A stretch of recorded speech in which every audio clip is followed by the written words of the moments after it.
Evans the Brick, as the prison officers called him. So you see, Evans had escaped thrice. He had escaped thrice from the prison, and he is widely known as Evans the Brick, the jailbreak. So every time he is put under the bars, he escapes. And but for the recent wave of unrest in the maximum security establishments up north, he would not now be gracing the governor's premises in Oxford. So there was unrestful situation on the northern side, the premises, the prisons of the north. That is where Evans had been kept each and every time, and three times he had escaped from the prisons of the north. So just because there was no calm situation, there was unrestful situation going on in the prison, there were some problems. Only for this reason that Evans was brought beside governor. His the place where mainly looked for is the Oxford prison. So that is why Evans was brought here in the Oxford prison, because the prison where he originally belonged had certain problems, and the governor was going to make absolutely certain.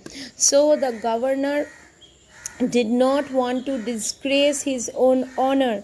He made all precautions, and the governor was going to make it absolutely certain. He made all precautions that he refers to Evans, would not be disgracing them. How?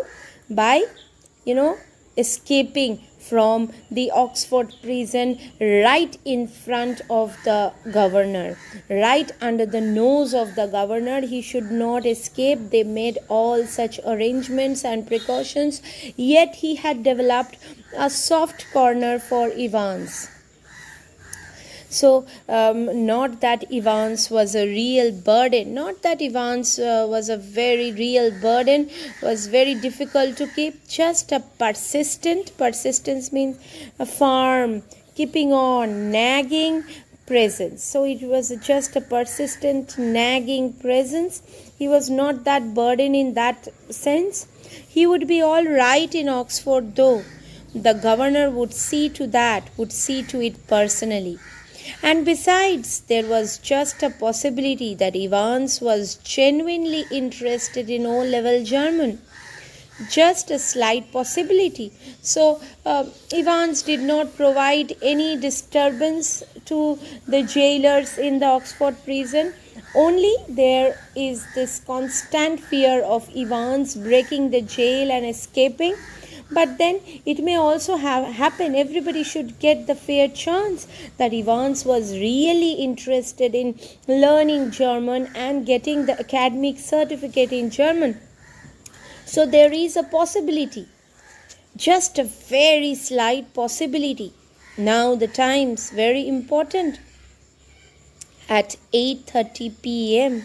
on 7th June, Evans' German teacher wished him good luck. How?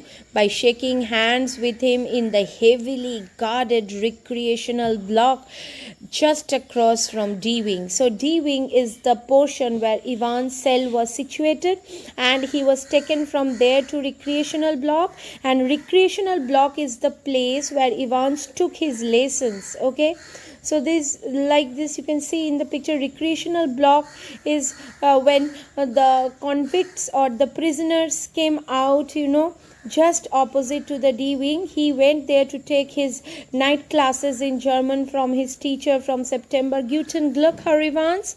Pardon, Guten Glück. Okay, so Herr Evans, Mr. Evans, Monsieur Evans. So Guten Glück. Okay, it means that good luck. Okay, it was spoken in German by the German teacher, but Evans did not get it. Pardon? I said good luck for tomorrow. Oh, thanks, Hermina, Dankeschön. Okay, so Evans initially did not get what the German teacher said. So, and then he understood when it was explained that he was wishing him good luck.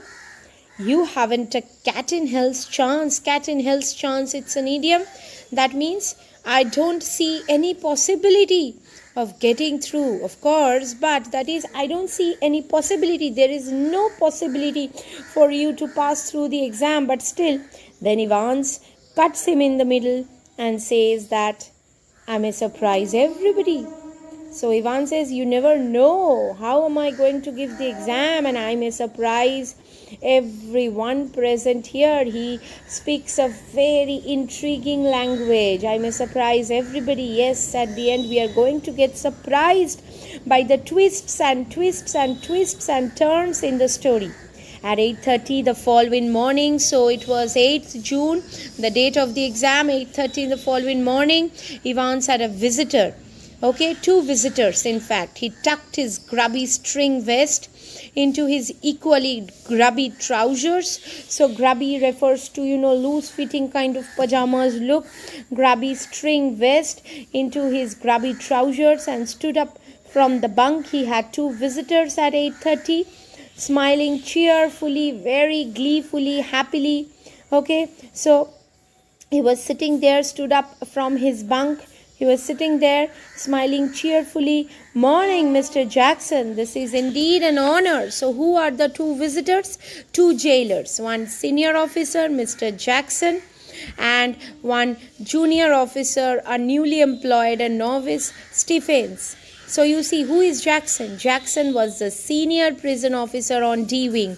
So he looked after the D wing. The governor is the chief of the administrative of the Oxford prison, and Jackson was the senior prison officer on D wing when Evans' prison was there, Evans' cell, and he and Evans had already become warm enemies. You see, at Jackson's side stood Officer Stephens, another new officer, a burly, surly looking man, only recently recruited to the profession. Okay, a burly, surly means a good body, surly looking man, only recently recruited to the profession. Jackson nodded curtly, that is, very smartly. Jackson nodded smartly. How's a little Einstein this morning, huh? So who is Einstein? Evans is referred as Einstein because you see, Evans was being a convict sitting for the O-level examination, so he was referred as Einstein. Okay, wasn't he a mathematician, Mr. Jackson? So Evans is asking, oh, Albert Einstein. Einstein, wasn't he a mathematician, Mr. Jackson? You called me by his name. I think he was a Jew, Mr. Jackson. Okay, Evans' face was unshaven. So little Einstein, he's being referred as Einstein, and then then Stephens asked, wasn't he a mathematician? And then Mr. Jackson, then Evans spoke in a sense of, I think he was a Jew, Mr. Jackson. Okay, so Evans' face was unshaven and he wore a filthy looking, very important, his appearance. Evans' face was unshaven and he wore a filthy looking red and white bobble hat. Bobble hat means a hat which had an elongated top. Okay, so elongated top, and wore a filthy looking red and white bobble hat upon his head. Give me a chance, Mr. Jackson. So Mr. Jackson, he was warm enemies with Evans. What does this mean? He means that the reader means by this is that Mr. Jackson always looked at Evans with suspicion in his eyes, because Evans had escaped the jail thrice. He was widely known as the jailbreak, Evans the break. Okay, filthy means base looking, bad looking, red and white bobble hat upon his head. So give me a chance, Mr. Jackson. Evans says, at least have faith on me. I'm inclined to give the exam. I was just going to shave when you came in. Okay, give me a chance. I'm just going to shave as you came in, and so I was not able to say I was going to shave when you bust in. Which reminds me, Jackson turned his eyes on Stephens. Make sure you take his razor out of the cell when he has finished scraping that ugly mug of his clear. One of these days he will do us all a favor and cut his bloody throat. So Jackson says, okay, fine, you can do your shaving and all, okay, but Stephens, he instructs the junior officer that Stephens, do not forget to take out his razor, after he completes his shaving. Okay, I don't believe him, clear? One of these days he will do us all a favor and cut his bloody throat so he can blackmail us. He just used that razor to cut his throat and then get deported to the hospital just to escape from there. So he has all the tactics of his trade of escaping from. For a few seconds, Evans looked thoughtfully at the man standing ramrod. Ramrod means totally straight and erect in front of him. A string of Second World War medals. So ramrod, you see, this is ramrod, and standing ramrod here refers to Stephens. Stephens was standing erect, totally erect, newly appointed. He was full of zeal, and he had a lot to show and to be in the good books of the senior officers. So he was standing all straight like a ramrod. He had a string of Second World War medals. You can see the medals in the picture. Okay, proudly paraded over his left breast pocket. Okay, you can see all the medals. Mr. Jackson, was it you who took my nail scissors away? Evans had always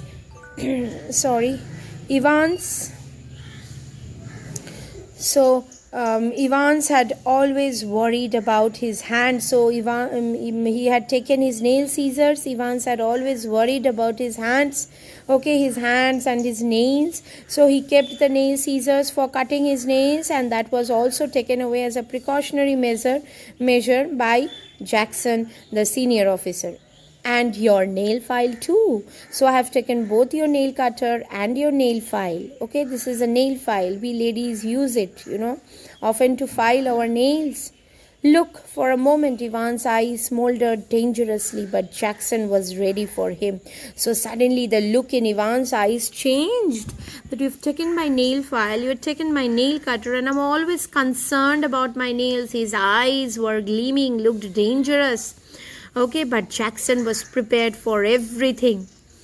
Orders of the governor, Evans. He leaned forward and leered, his voice dropping to a harsh, contemptuous whisper. You want to complain? Okay, so Evans, he speaks to Evans that, Evans, it is the order of the governor to take away every instrument from your cell.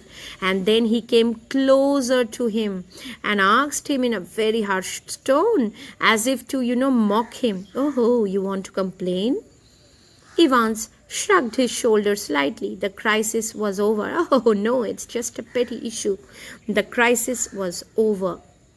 You've got half an hour to smarten yourself up, Evans, and take that bloody hat off.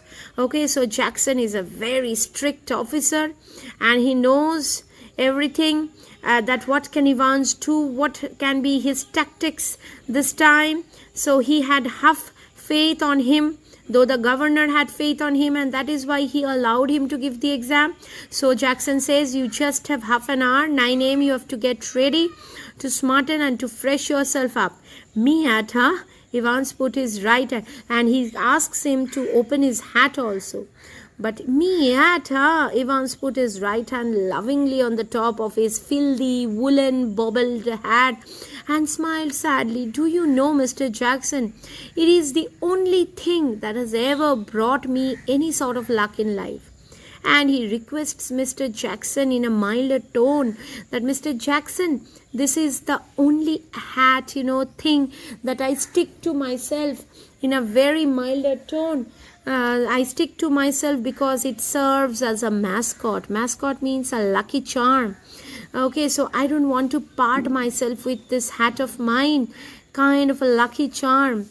If you know what I mean. And today I thought, well, with me, exam and all that buried somewhere, and he requests him so that he can keep the bobble hat, and buried somewhere in Jackson was a tiny pinch of compassion. Okay, and Evans knew it. Evans knew that he had a compassion for him, a slight compassion, because he was sitting for the examination.